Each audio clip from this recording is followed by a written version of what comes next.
السلام علیکم دوستو۔ دنیا کو آزمائش کے اصول پہ بنایا گیا ہے۔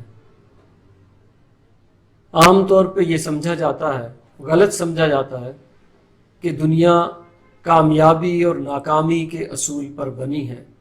یہاں بندوں کو بھیجا گیا ہے امتحان کے لیے اور آزمائے جانے کے لیے۔ یہاں پہ کامیابی اور ناکامی کا معیار یہ سمجھا جاتا ہے کہ جسے دنیا مل گئی وہ کامیاب ہو گیا اور جو دنیا سے محروم رہ گیا وہ ناکام ہو گیا۔ حالانکہ اصل بات یہ ہے کہ اللہ تعالیٰ دنیا میں انسان کو دے کر بھی آزماتا ہے اور اس سے لے کر بھی آزماتا ہے۔ کسی کو دنیا بہت زیادہ دے دی جاتی ہے، اس کے وارے نیارے ہو جاتے ہیں، وہ آسودہ ہو جاتا ہے، خوشحال ہو جاتا ہے اور وہ یہ سمجھتا ہے کہ میں کامیاب ہوں۔ حالانکہ یہ غلط فہمی ہے۔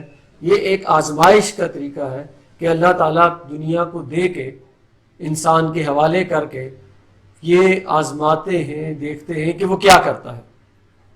اسی طرح اللہ کا آزمانے کا دوسرا راستہ ہے کہ دنیا انسان کو بہت ہی اس کے حصے میں کم دنیا آتی ہے، اس طرح سے اس کو آزمایا جاتا ہے۔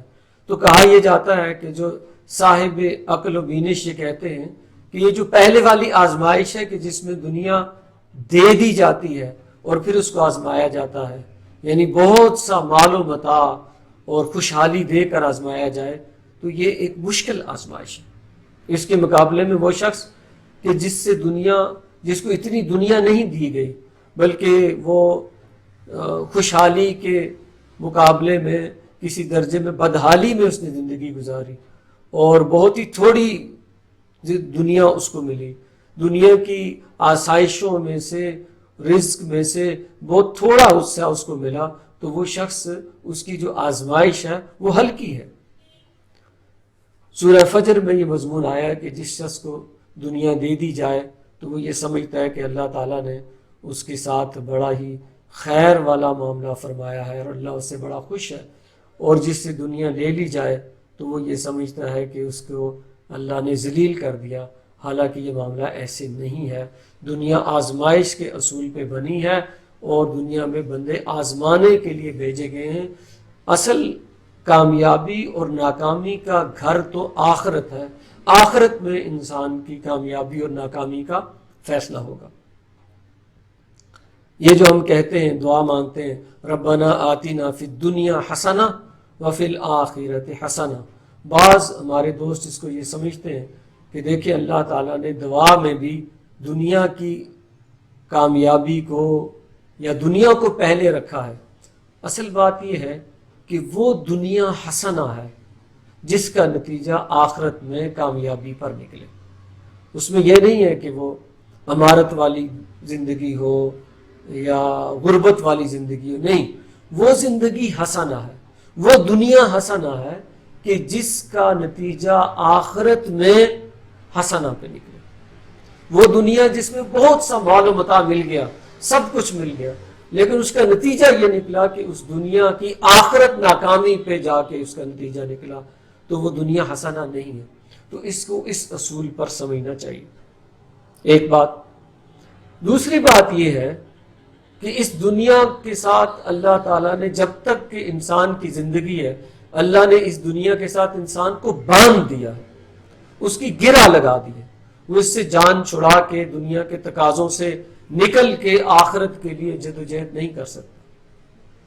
یہاں رہنا ہے، یہاں اپنے نفس کے تقاضوں کو بھی پورا کرنا ہے، یہاں کھانے پینے کا معاملہ بھی کرنا ہے، یہاں ایک رہنے کے لیے جگہ بھی چاہیے، اور بھی جو بنیادی ضرورتیں اللہ تعالیٰ نے انسان کی رکھی ہیں وہ پوری بھی کرنی۔ ایسا نہیں ہے کہ انسان کو ضروریات سے بالکل اللہ تعالیٰ نے نچنت کر دیا ہو، اس کو فارغ کر دیا ہو، کہا کہ اب تم میرے ساتھ لو لگاؤ، تو یہ آزمائش نہیں ہے۔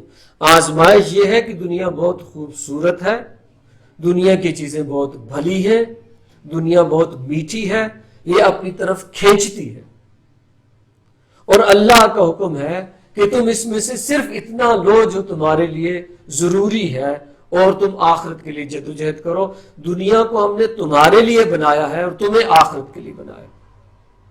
اچھا، زیادہ دنیا مل جائے یہ بھی کوئی بری بات نہیں ہے، لیکن زیادہ دنیا مل جائے اور اس کا نتیجہ یہ نکلے کہ آخرت میں بندہ ناکام ہو جائے، یہ بری بات ہے۔ اور اسی طرح کم دنیا مل جائے، یہ بھی کوئی بری بات نہیں، لیکن کم دنیا مل جائے اور آخرت میں اس کا نتیجہ اچھا نہ نکلے، جیسے نبی اکرم صلی اللہ علیہ وسلم نے ارشاد فرمایا کہ یہ جو دنیا کا فقر ہے، فقیری ہے، یہ انسان کو کفر تک لے جا سکتی ہے۔ ایک طرف امیری اس کو کفر تک لے کے جائے اور انسان اللہ کا نافرمان بن جائے تو یہ بھی اس کے لیے خرابی ہے، اور دوسری طرف فقیری اس کو کفر تک لے کے جائے کہ وہ اللہ سے ہی بے راہ رو ہو جائے اور اللہ سے ہی اس کو شکایت پیدا ہو جائے اور وہ اپنی آخرت کو گنوا بیٹھے، یہ بھی ناکام زندگی۔ تو کامیاب زندگی کا تعلق دنیا مل جانے سے، دنیا کے نہ ملنے سے نہیں ہے، بلکہ نتیجے کے طور پہ آخرت اچھی ہو جائے، اس کے ساتھ اس کا تعلق ہے۔ تو دنیا سے انسان اب فرار نہیں ہو سکتا، اس کے اندر رہنا ہے، اس کو برتنا ہے۔ اس کو قرآن مجید نے متاع کا، برتنے کا سامان انسان کے لیے بنایا گیا۔ انسان کی اصل تو یہ ہے کہ وہ آخرت میں کامیاب ہو، اس سامان کو برت کر، اس میں عمل کر کے وہ آخرت میں کامیاب ہوگا۔ بعض لوگوں نے دنیا کے کیونکہ سمجھا کہ امیر لوگ اللہ کی طرف نہیں آتے تو انہوں نے اس دنیا کو ترک کرنے کی کوشش کی، رہبانیت اختیار کی۔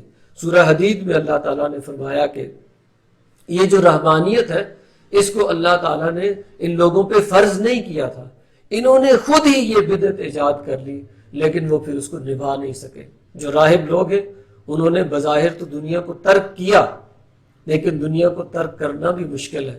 نفس کے تقاضے بہت منہ زور ہیں، نفس بہت طاقتور ہے، اس کے ساتھ جنگ لڑنا مشکل ہے، اس کو مارنے یا کچلنے کی بات نہیں کی گئی، اس کے تقاضے جائز حد تک پورے کرنے کی بات کی گئی۔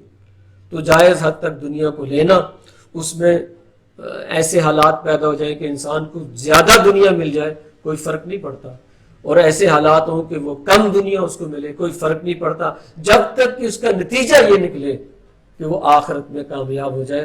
تو دنیا کے ساتھ انسان کو باندھ دیا گیا، وہ دنیا سے اپنی جان چھڑا نہیں سکتا، فرار اختیار نہیں کر سکتا۔ یہ نہیں کہ کوئی اللہ والا بیٹھ جائے ایک کونے میں اور پھر یہ ہے کہ وہ کھانا پینا بھی چھوڑ دے اور نفس کے باقی تقاضے بھی چھوڑ دے۔ انبیاء نے ایسی زندگی نہیں گزاری، بھرپور زندگی گزاری ہے، لیکن نظر اپنی آخرت پہ رکھی، سارا کام آخرت کے لیے کیا، دنیا کو ضرورت کے درجے میں حاصل کیا۔ حضرت سلیمان علیہ السلام جیسے نبی بھی تھے کہ تمام دنیا کی بادشاہت بھی مل گئی، لیکن انہوں نے کام اپنا آخرت کے لیے کیا۔ اور ایسے بھی تھے کہ جن کو شادی کرنے سے پہلے، جیسے حضرت عیسیٰ علیہ السلام، ان کو اللہ تعالیٰ نے اٹھا لیا، لیکن وہ بھی کامیاب۔ دنیا کو آخرت کی کھیتی کہا گیا۔ اب یہ جو آخرت ہے وہ ہم نے اس دنیا سے کما کے لے جانی ہے۔ اس دنیا کی اتنی اہمیت ہے۔ انسان کا نقطہ نظر اگر یہ رہے کہ وہ دنیا کی کامیابی کو کامیابی سمجھے، دنیا کی ناکامی کو ناکامی سمجھے، تو اس دنیا میں پھنس کے رہ جائے گا، بہت شدید کڑھن اور جلن کا شکار ہوگا اور بہت غم کا شکار ہوگا۔ لیکن اگر اس کا نقطہ نظر یہ بن جائے کہ دنیا کا مل جانا اور دنیا کا چھن جانا یا کم ملنا یہ دونوں آزمائش ہیں، اصل بات تو آخرت کی ہے، تو اس کی نظر اگر آخرت پہ رہے تو یہ دنیا اسے تنگ نہیں کرے گی، اس کے دل میں جا کے نہیں بیٹھ جائے گی، اور پھر وہ دنیا کے لیے ساری کی ساری اپنی جدوجہد نہیں کرے گا، بلکہ دنیا میں رہ کے آخرت کے لیے جدوجہد کرے گا۔ یہ ہے اس دنیا کا آزمائش ہونا، اور یہ ہے کہ اس دنیا میں کیا طرز عمل اختیار کیا جائے۔ دنیا ضرورت کی چیز ہے، متاع ہے، برتنے کا سامان ہے، لیکن یہ ضرورت اور برتنے کا سامان کس لیے ہے؟ تاکہ انسان اس دنیا میں رہے، زندہ رہے، جب تک اللہ نے اس کو زندگی دی ہے وہ آخرت کے لیے جدوجہد کرے۔ اصل ٹارگٹ، اصل ہدف تو آخرت ہے۔